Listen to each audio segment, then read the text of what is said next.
What's going on, everybody? Josh Engleman for Awesemo.com, and I am back with my NBA DFS contenders on FanDuel for Tuesday, February 23rd. Be sure to hit the like button, subscribe to the channel, and hit the notification bell so you know when this and all of our other content goes live.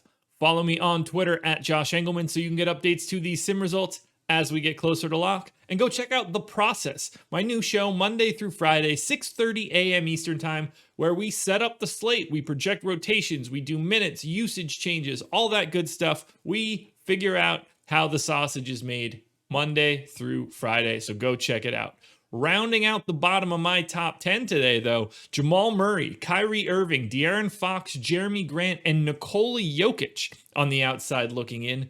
Who will be the favorites? The top 5 plays on, honestly, one of the more difficult slates I've prepped this season. Who will be those favorites? It's time to find out. First up, number 5, I'm going to Seth Curry. He's been playing north of 30 minutes every game. I've got him in for 31. Shooting guard eligibility, just $4,000. 21.8 fantasy point projection.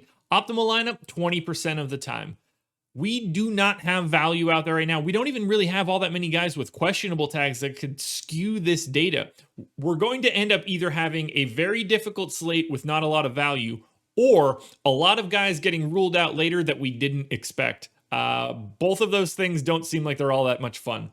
So Curry, normally a 0.75 fantasy point per minute guy. Because of the matchup and the pace of the game, I actually have him a little bit lower than that, 0.71.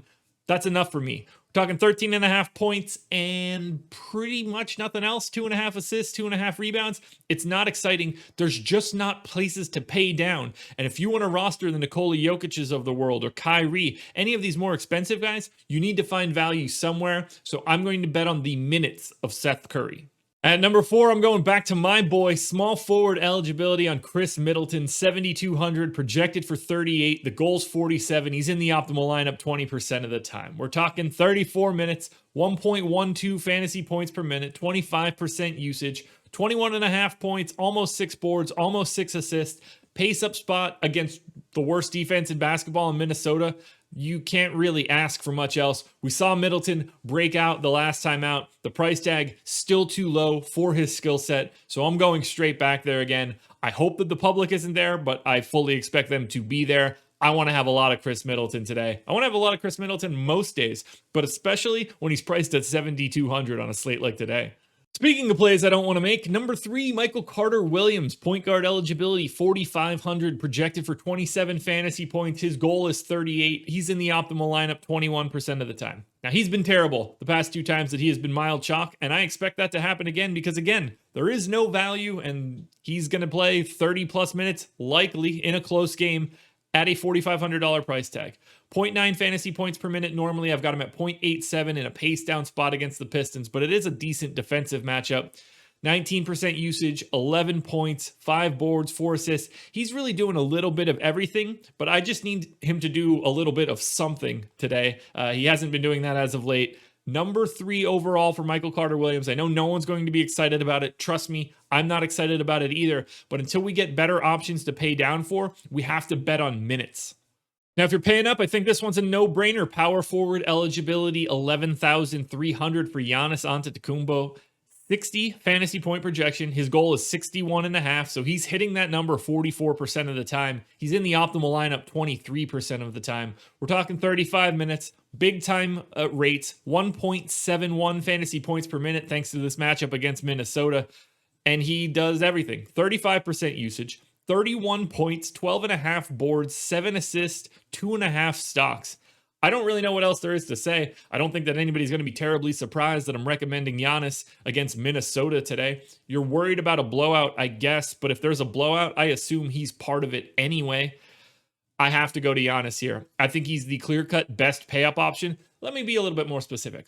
I think it's easier to roster more amounts of Giannis. I actually prefer NIKOLA Jokic, but because you can only roster one center, the proportions are a little out of whack. So Giannis becomes the best overall play. I think Jokic in a vacuum might actually be a little bit better, but number 2 overall, Giannis, this is why you try to find the extra salary with Seth Curry or Michael Carter-Williams, because you want to try to get as many shares of the guy that you expect to score 60 fantasy points on a coin flip. You want that guy as much as you possibly can have. Now, before we get to number one last reminder, hit the thumbs up. You guys know how much it means to me. Subscribe to the channel. You know how much it means to me and the rest of Awesemo. And follow me on Twitter at Josh Engleman. It's the only place that you can get the updates to my sim results, usually about an hour before we get to lock. Actually, yeah, usually about an hour before we get to lock. I'm not on live before lock tonight, so keep your eyes peeled for those updates as we get closer to lock.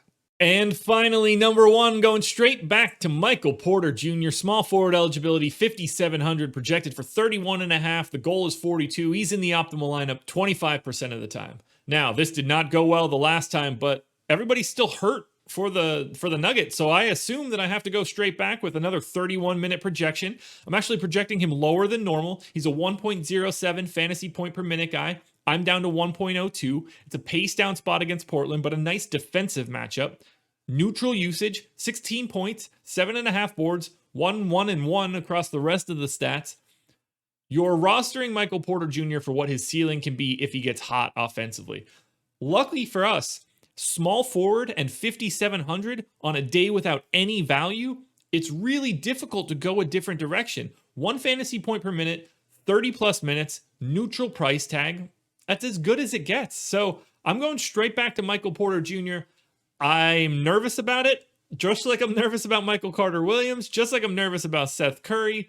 So many of these guys have been showing up as of late, but I can't change it. Price tags aren't moving. They look like good values, and that's the consistency that I have right now. I'm not going to recommend somebody else just because he busted the last time out. So, number one, Michael Porter Jr. Alrighty, folks, that will do it. Those are my NBA DFS contenders on FanDuel for Tuesday, February 23rd. Again, I will be on the strategy show with Lofty today, but no live before lock, so keep your eyes peeled for that strategy show, and then check me out on Twitter.